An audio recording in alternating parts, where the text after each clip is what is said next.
Assalamualaikum warahmatullahi wabarakatuh.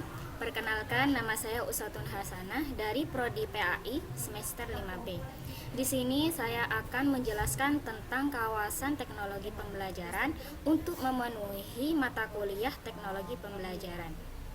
Yang pertama, saya akan menjelaskan tentang definisi teknologi pembelajaran secara bahasa maupun secara istilah. Nah, dari kata teknologi secara bahasa diambil dari bahasa Yunani yaitu techne yang berarti keterampilan atau ilmu pengetahuan. Dalam arti ilmu pengetahuan yang berkaitan dengan keterampilan. Sedangkan secara istilah, teknologi yaitu sebuah metode yang digunakan untuk memberikan pengetahuan dengan mudah. Sedangkan untuk pembelajaran sendiri dapat diartikan sebagai proses interaksi yang dilakukan oleh beberapa orang, sumber belajar maupun alat bantu belajar untuk menghasilkan pengetahuan yang bermanfaat, pengembangan potensi diri dan juga untuk menyalurkan minat yang dimiliki. Teknologi pendidikan adalah studi dan etika praktek dalam upaya memfasilitasi pembelajaran dan meningkatkan kinerja dengan cara menciptakan, menggunakan atau memanfaatkan dan mengelola proses dan sumber-sumber teknologi yang tepat. Tujuannya masih tetap untuk memfasilitasi pembelajaran agar lebih efektif, efisien, dan menyenangkan serta meningkatkan kinerja. Teknologi pembelajaran pada awalnya hanya dipandang sebagai alat berubah ke sistem yang lebih luas, dari hanya berorientasi pada praktek menuju ke teori dan praktek, dari produk menuju ke proses dan produk, dan akhirnya melalui perjalanan evolusionernya, saat ini teknologi pembelajaran telah menjadi sebuah bidang kajian, program, studi, dan juga profesi. Teknologi pembelajaran baik sebagai disiplin ilmu, program studi maupun profesi terus mengalami perkembangan yang pesat. Perkembangan teknologi pembelajaran yang pesat ini dengan mengambil 4 ciri utama, yaitu yang pertama, menerapkan pendekatan sistem, yang kedua, menggunakan sumber belajar seluas mungkin, dan yang ketiga, bertujuan meningkatkan kualitas belajar manusia, dan yang terakhir yaitu berorientasi pada kegiatan instruksional individual. Dengan perkembangan dan kemajuan ilmu pengetahuan dan teknologi yang sedemikian pesat, khususnya dalam bidang pendidikan, psikologi dan teknologi informasi dan komunikasi atau bisa disebut dengan TIK, maka tidak mustahil ke depannya teknologi pembelajaran akan semakin terus berkembang dan memperkokoh diri menjadi suatu disiplin ilmu, program studi, dan profesi yang dapat berperan dalam memecahkan masalah-masalah pembelajaran. Demikian, memang harus diakui bahwa perkembangan bidang dan profesi teknologi pembelajaran di Indonesia hingga saat ini boleh dikatakan belum optimal, baik dalam hal desain, pengembangan, pemanfaatan, pengelolaan maupun evaluasinya. Kiranya masih dibutuhkan usaha perjuangan yang sungguh-sungguh dari semua pihak yang terkait dengan teknologi pembelajaran, baik dari kalangan akademisi, peneliti, maupun praktisi. Yang kedua, saya akan menjelaskan tentang ruang lingkup teknologi pembelajaran, yang mana dari ruang lingkup teknologi pembelajaran di sini terdapat 5 kawasan. Yang pertama yaitu kawasan desain. Desain adalah proses untuk menentukan kondisi belajar dengan tujuan untuk menciptakan strategi dan produk.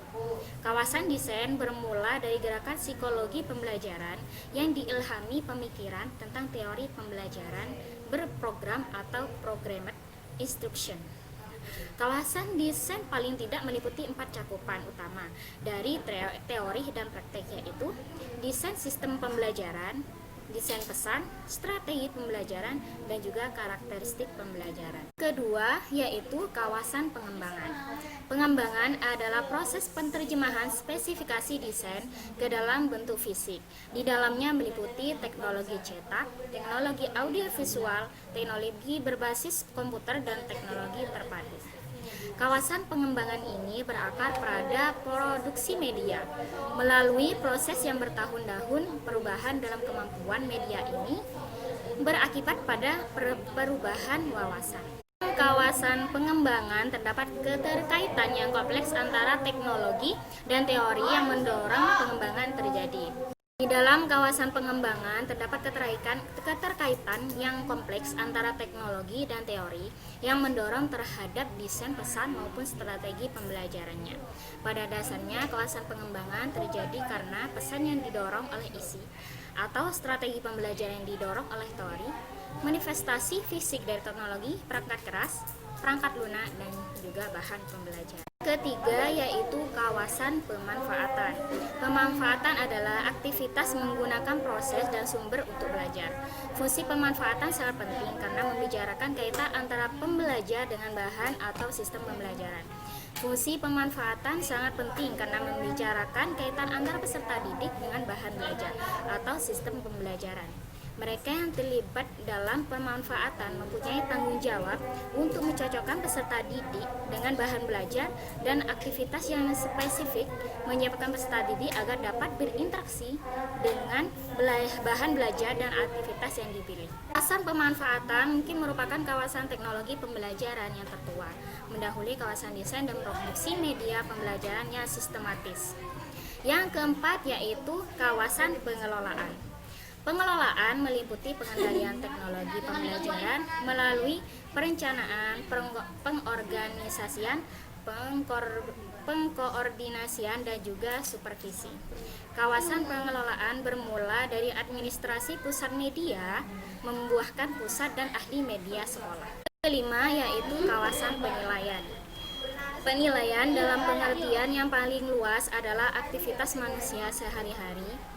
Dalam kehidupan sehari-hari kita selalu menakar nilai aktivitas atau kejadian berdasarkan kepada sistem penilaian tertentu. Penilaian merupakan proses penentuan memadai tidaknya pembelajaran dan belajar, mencakup analisis masalah, pengukuran, acuan patokan, penilaian formatif, dan penilaian. Kawasan penilaian ada kalanya dibedakan antara penilaian program, proyek, dan produk.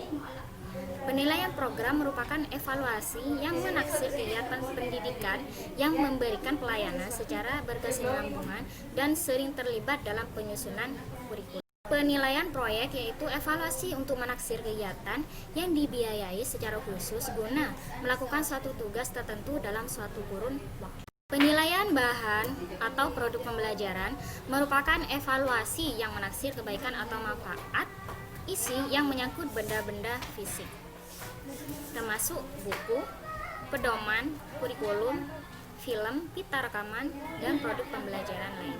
Yang ketiga, saya akan menjelaskan tentang perkembangan teknologi pembelajaran. Teknologi pembelajaran sebagai suatu disiplin keilmuan pada awalnya dilakukan di Amerika sebagai suatu kajian untuk mengembangkan sebuah teknologi pembelajaran. Selanjutnya adalah disusunnya konsep teknologi pembelajaran secara sistematis berlangsung pada tahun 1963 dengan bercirikan pergeseran audiovisual ke arah teknologi pembelajaran. Pada masa ini mulai disusun definisi secara formal teknologi pembelajaran sebagaimana dinyatakan oleh AECT, walaupun perumpamaan atau walaupun perumusan definisinya masih kental dengan kandungan audiovisual communication. Formulasi definisi yang disusun dengan berfokus pada pemahaman bahwa teknologi pembelajaran adalah teori dan reorientasi konsep yang membedakannya dengan konsep audiovisual. Sejalan dengan perkembangan dan kemajuan ilmu pengetahuan dan teknologi yang sedemikian pesat, khususnya dalam bidang pendidikan, psikologi, dan komunikasi, maka tidak mustahil ke depannya jika teknologi pembelajaran akan semakin terus berkembang dan memperkokoh diri menjadi suatu disiplin ilmu dan profesi yang dapat lebih memberikan manfaat bagi pencapaian efektivitas dan efisiensi pembelajaran. Ada 3 prinsip yang perlu dijadikan acuan dalam pengembangan dan pemanfaatan teknologi pembelajaran, yaitu yang pertama, pendekatan sistem, yaitu cara yang berurutan dan terarah dalam usaha memecahkan persoalan. Artinya, memandang segala sesuatu sebagai sesuatu yang menyeluruh dan segala komponen yang saling terintegrasi. Dan yang kedua yaitu berorientasi pada peserta didik. Prinsip berorientasi pada peserta didik berarti bahwa usaha-usaha pendidikan, pembelajaran, dan pelatihan hendaknya memusatkan kepada peserta didik. Dan yang ketiga yaitu pemanfaatan sumber belajar semaksimal dan sebervariasi mungkin. Prinsip pemanfaatan sumber belajar semaksimal dan sebervariasi mungkin berarti peserta didik belajar karena berinteraksi dengan berbagai sumber belajar secara maksimal dan secara bervariasi. Dapat diambil kesimpulan bahwa teknologi pembelajaran tidak hanya bergerak di persekolahan saja, tapi juga dalam semua aktivitas manusia seperti keluarga, perusahaan, organisasi, masyarakat, dan juga lain-lain. Sejauh berkaitan dengan upaya memecahkan masalah belajar dan peningkatan kinerja, maka teknologi diartikan secara luas, bukan hanya teknologi fisik, tetapi juga teknologi lunak. Peranan teknologi pembelajaran dalam pemecahan masalah pendidikan dan pembelajaran dapat terselenggara dengan baik. Perlu adanya dukungan teknologi atau infrastruktur mampu mengembangkan konten, dukungan polisi dari pemerintah, dan kesiapan pengguna atau user. Baik, sekian penjelasan dari saya. Semoga video ini bermanfaat. Wassalamualaikum warahmatullahi wabarakatuh.